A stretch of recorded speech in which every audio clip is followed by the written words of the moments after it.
Hello WhatsApp guys, কি অবস্থা সবার? আশা করি আপনারা অনেক ভালো আছেন।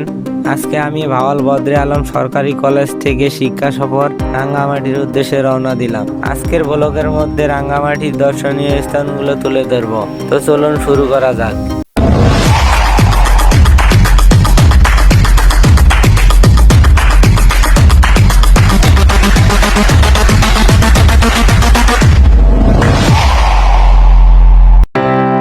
বালুকা থেকে বাসে উঠে গাজীপুর চৌরাস্তার উদ্দেশ্যে রওনা দিলাম। অবশেষে স্কয়ার মাস্টার বাড়ি মাওনা রাজেন্দ্রপুর পার হয়ে গাজীপুর চৌরাস্তায় এসে পৌঁছে গেলাম। গাজীপুর চৌরাস্তায় বাস থেকে নেমে রাস্তা পার হয়ে অনুপম সুপার মার্কেটের সামনে এসে আমাদের কলেজের এক ছাত্র তার জন্য অপেক্ষা করলাম।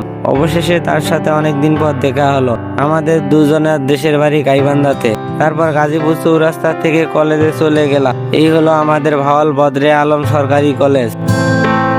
তারপর কলেজে সবার সাথে দেখা করে কলেজ গেট দিয়ে বাইরে বের হয়ে বাসের জন্য অপেক্ষা করলাম। অবশেষে বাস এসে যাওয়ায় আমরা অনেক খুশি হয়ে বাসে উঠে গেলাম। রাত 1টার পর বাসটি রাঙ্গামাটির উদ্দেশ্যে রওনা দিল।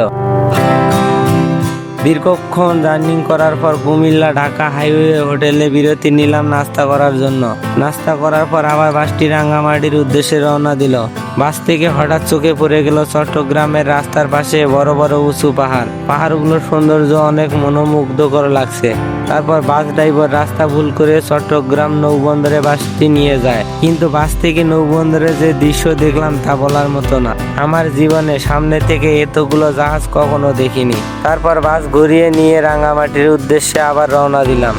অবশেষে বাসটি রাঙ্গামাটি জেলার প্রবেশদ্বার দিয়ে রাঙ্গামাটি অঞ্চলে প্রবেশ করলো। রাস্তার পাশে উঁচু উঁচু পাহাড় পর্বত গাছপালা দেখে বাসের সকল ছাত্রছাত্রীরা গান গাইতে শুরু করলো। চলেন গান উপভোগ করি।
এখন আমাদের বাসটি পাহাড়ের পাশে রাখা বাঁকা রাস্তা দিয়ে যাচ্ছে।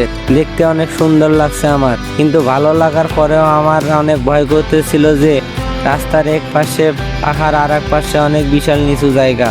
যদি এই নিচু জায়গায় বাস বা কেউ পড়ে যায় তাহলে মৃত্যু ছাড়া উপায় নেই। তাই এই রাস্তা দিয়ে সব সময় আস্তে আস্তে বাস ট্রাক চলাচল করে, অনেক সাবধান অবলম্বন করে। এত ভয় লাগার পরেও আমরা আনন্দ উপভোগ করা বাদ দিইনি। গানের তালে তালে বাসে জ্বালানা দিয়ে উঁচু উঁচু পাহাড়ের সৌন্দর্য উপভোগ করছি।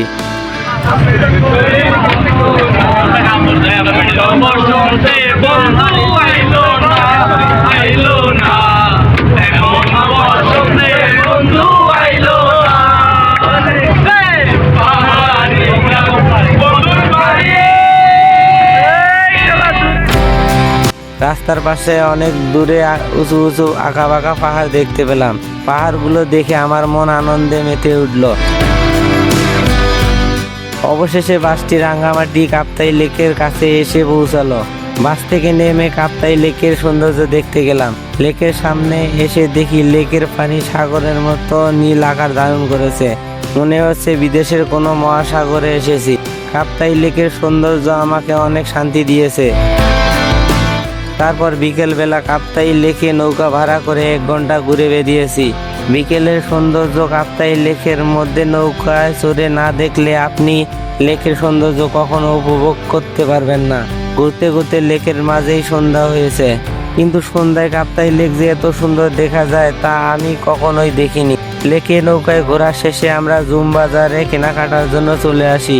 এসে দেখি জুম বাজারের সৌন্দর্য এত সুন্দর তা বলার মতো না। সবাই কেনাকাটা করছে আর আমি বাজারের দোকানের সৌন্দর্য ভিডিও করা নিয়ে ব্যস্ত ছিলাম। জুম বাজারের মধ্যে হাতে করা অরিজিনাল তাঁত জাতীয় কাপড় পাওয়া যায়। আমরা সবাই দোকানদার মহিলার সাথে মজা করলাম অল্প অল্প করে দাম করে। তারপর জুম বাজার থেকে হোটেলে গিয়ে শুনে আজ রাতেই কলেজের উদ্দেশ্যে রওনা দিতে হবে। অবশেষে বাসের কাছে এসে রাঙ্গামাটি থেকে কলেজের উদ্দেশ্যে রওনা দিলাম। তারপর এলিভেটেড এক্সপ্রেসের উপর দিয়ে বিমানবন্দর পার হয়ে গাজীপুর বাউল বদরে আলম সরকারি কলেজে এসে পৌঁছে গেলাম 31 তারিখ সকাল 11টার পর। আজকের ব্লগটি এই পর্যন্ত। সবাই ভালো থাকবেন। ব্লগটি ভালো লাগলে লাইক, কমেন্ট, শেয়ার ও সাবস্ক্রাইব করবেন। খোদা হাফেজ।